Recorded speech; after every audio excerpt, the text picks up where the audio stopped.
merupakan contoh serangga yang mengalami metamorfosis sempurna yang keberadaan spesiesnya lebih kurang 4.500 spesies.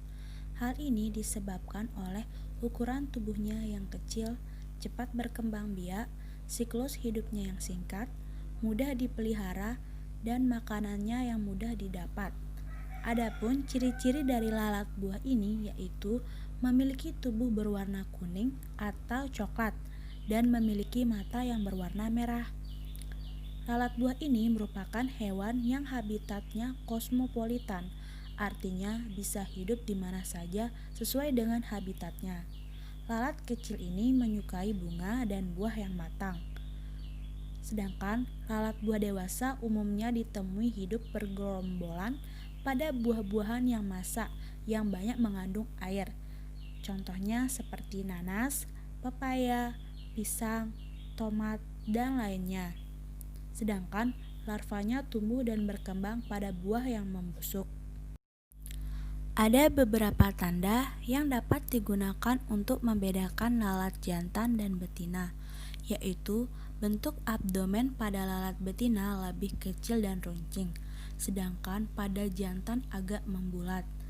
Tanda hitam pada ujung abdomen juga bisa menjadi ciri dalam menentukan jenis kelamin lalat ini tanpa bantuan mikroskop.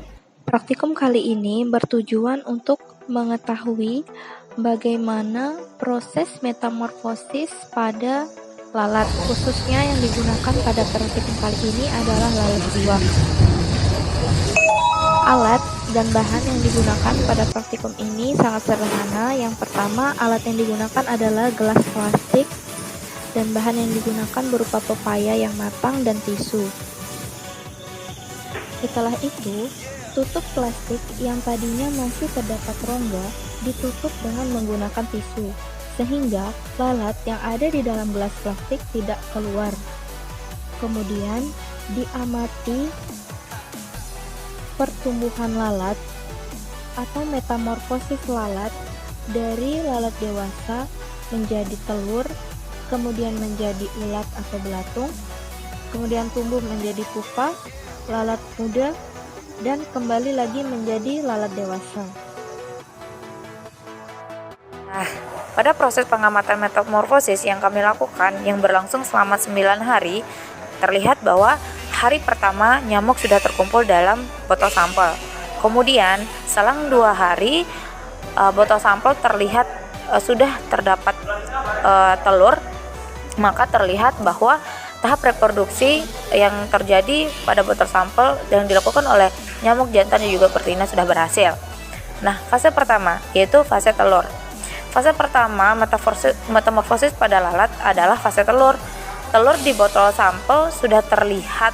Nah, ini menandakan bahwa proses pembuahan oleh spermatozoa berhasil. Bentuk telur lalat umumnya sendiri lonjong, bulat, dan memiliki warna putih dengan ukuran panjang hingga 2 mm. Pada fase telur ini biasanya akan memulai menetas dalam waktu cepat, yaitu hanya 1 hari kemudian menuju larva. Nah, kemudian fase kedua yaitu fase larva. Setelah telur lalat tersebut menetas, maka keluarlah larva atau yang biasa kita sebut belatung atau singgat, di mana bentuknya sangat menjijikan, yaitu kecil-kecil putih dan banyak memakan kotoran di sekitarnya. Selanjutnya yaitu fase pupa. Fase pupa adalah fase akhir larva, di mana larva akan mencari tempat berlindung untuk bertapa dan menjalani fase pupa. Fase pupa sendiri membutuhkan waktu 3 hari untuk membentuk pupa. Pada fase pupa inilah tubuh terus mengalami perkembangan dan perubahan bentuk sampai pada akhirnya terbentuk lalat dewasa. Yakni fase lalat. Setelah melakukan fase pupa, proses metamorfosis yang terakhir pada lalat adalah imago atau lalat dewasa, di mana pada pengamatan kami kali ini telah dihasilkan lalat dengan bentuk yang sempurna melalui sedemikian fase selama 9 hari lamanya. Berdasarkan hasil praktikum pada pengamatan tentang perkembangan metamorfosis lalat buah dengan nama latin Drosophila melanogaster pada media biakan alami buah pepaya dapat disimpulkan bahwa lalat buah mengalami metamorfosis sempurna, yaitu melalui fase telur, larva, pupa, dan lalat buah dewasa selama 9 hari, di mana proses perkembangan metamorfosis sangat dipengaruhi oleh media biakanya, seperti pada buah pepaya yang memiliki kadar air dan nutrisi yang tinggi.